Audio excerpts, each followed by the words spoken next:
Good evening, I'm Savannah. I'm your host tonight here on St. FX Nursing News. Tonight's episode, we'll be interviewing Grace. Grace is a public health nurse from Nova Scotia, and she is here to talk to us about the prevalence of breastfeeding among First Nations women who live in the Northwest Territories compared to the rest of the Canadian population.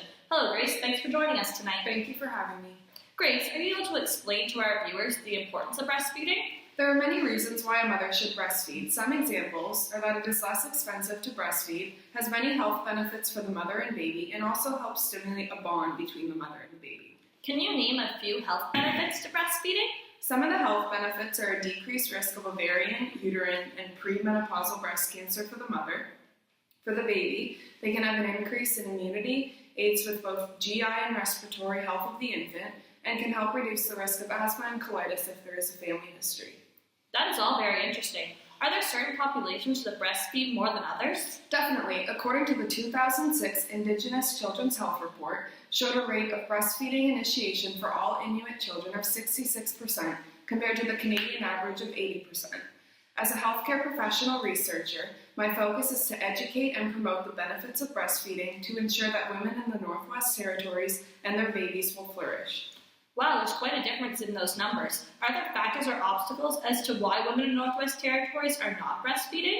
A major deterrent for women in the Northwest Territories is that there are no breastfeeding initiatives. The Baby Friendly Initiative was initiated internationally by the World Health Organization. BFI is an integrated approach for hospitals and community health services that uses 10 steps to support the best maternal-child health for all mothers and babies. Currently, there are no baby-friendly initiatives designated facilities in the Northwest Territories. That is quite amazing. What are other factors for why they are not breastfeeding? Numerous societal, community, and personal factors influence First Nations women's decisions to breastfeed.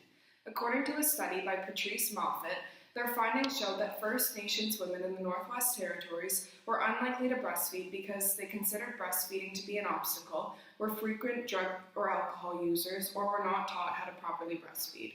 Thank you, Grace. On that note, we will flip to Kayla live on location to hear a personal story from Lauren about breastfeeding in the Northwest Territories. Thanks, Savannah. I'm Kayla, here with Lauren. Thanks for being here with us tonight. Thanks for having me. What was your experience like breastfeeding? I chose not to breastfeed. I tried for 2 weeks and my baby would not latch. I was too sore, so I had to quit. Did you experience any help from healthcare providers?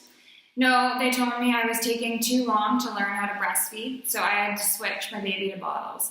They told me that they wanted me discharged. They told me that I didn't have an adequate milk supply.